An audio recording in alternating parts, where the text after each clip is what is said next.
se poursuivre.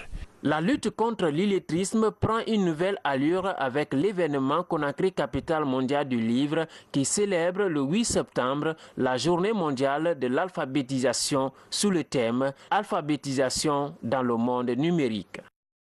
Et justement, puisque la Guinée prépare cette fête de l'alphabétisation, les adeptes de l'alphabet Nko entre eux dans l'ère du numérique. Comment utiliser ce système d'écriture pour valoriser les langues nationales? Les réflexions vont être axées autour de cette problématique. C'est en tout cas ce que nous dit notre reporter Mamaïsata Kamara. Le Nko, de par sa signification en français, je dis. Créée par le Guinéen Solomana Kanté, cette écriture existe il y a 68 ans. Avant, l'alphabet Nko était peu connu, mais aujourd'hui, cette forme d'écriture prend de l'ampleur à travers son enseignement dans certains établissements du pays. Dans ce centre de l'Académie Nko, nombreux sont les apprenants qui viennent suivre ce cours. Pour eux, cet enseignement leur permet de maîtriser leur langue maternelle, mais aussi valorise nos langues locales. Moi, je suis chauffeur de profession de poids lourd. Bon, j'ai lu la colle de route en français avec un formateur depuis en 2002.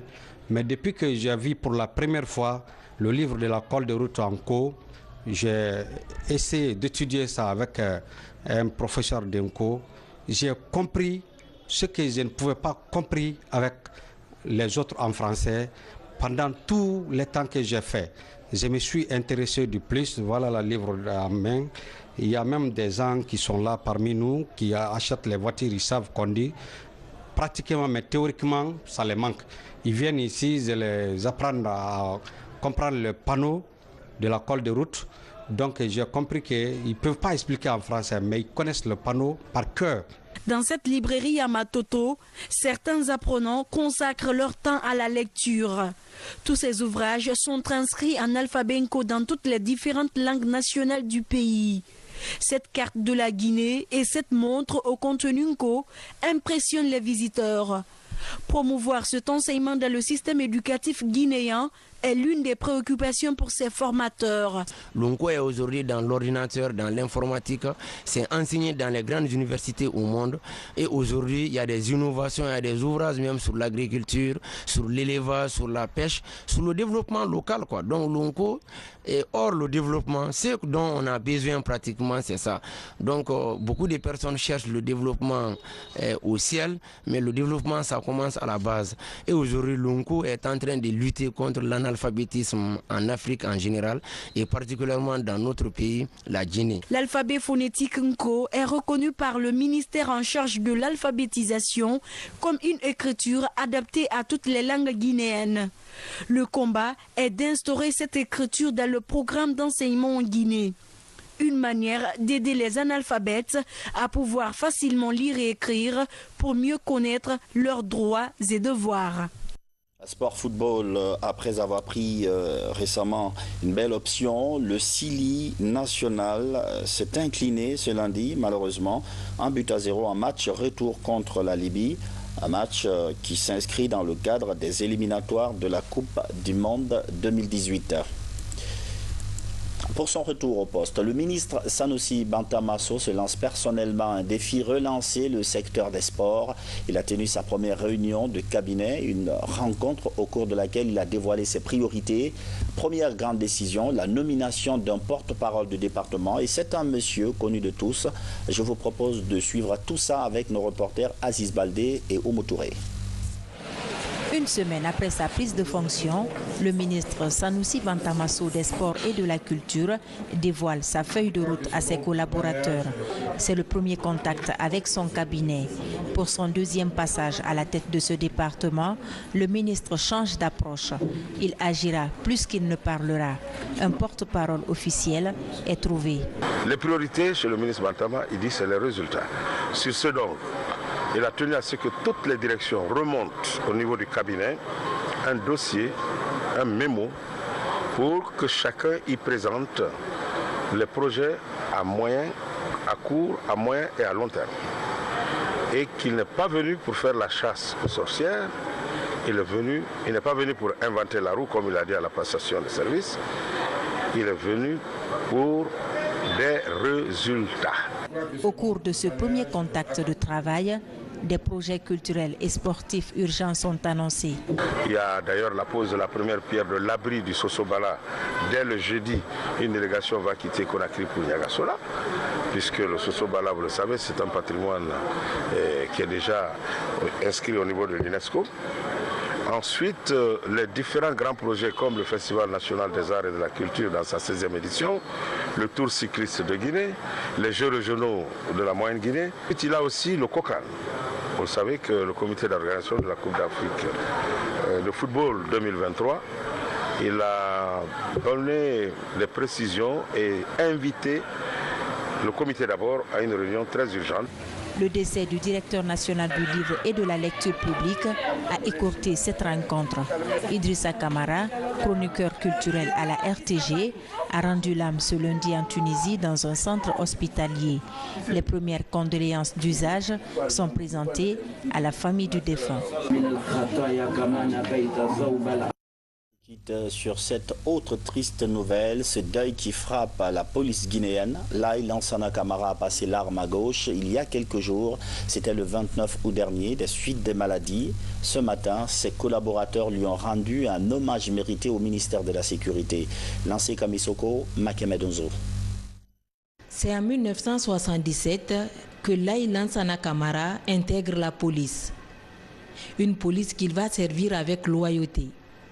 Directeur de l'école de police et de la protection civile, inspecteur général du ministère de la Sécurité, contrôleur général de police ont été entre autres fonctions qu'il a occupées.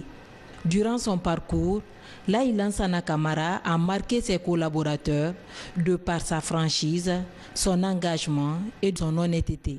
L'émotion est grande pour les commissaires et agents de police qui ont suivi en 1982 une formation à l'Académie royale de police de Kenitra au Maroc, formation à laquelle Feu Laye Lansana avait activement pris part. Sans avoir l'intention de vanter les mérites de notre illustre disparu, chacun convient que le travail de la police a été pour lui une mission sacrée et un devoir moral. Il a toujours fait preuve de loyauté, de probité et de compétences professionnelles. Il ne restera jamais gravé dans nos souvenirs, dans nos mémoires, des meilleurs de souvenirs de toi, pour alimenter chacun de nos jours de vie jusqu'au jour de notre mort. Mon bien-aimé frère, la vie ne dure qu'un instant. Notre amour pour toi au-delà de la mort est éternel. Nous ne t'oublierons jamais.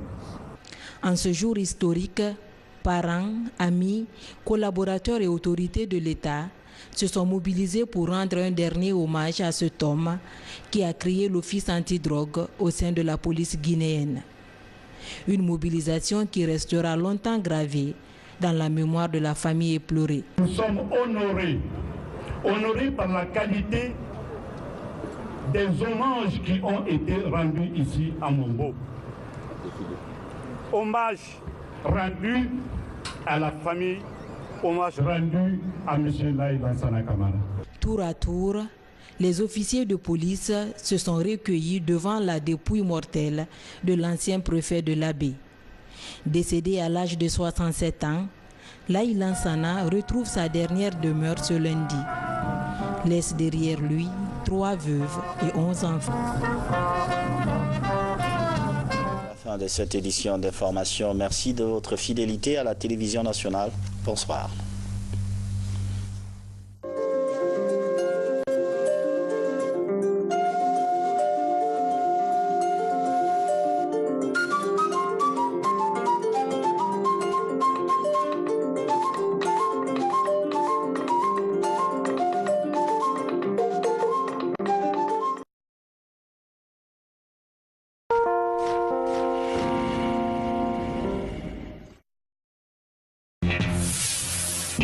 Jamais vu en Guinée, des meubles haut de gamme à la galerie Marifala. 10 ans d'existence et 10 ans d'expérience dans la décoration et l'électroménager.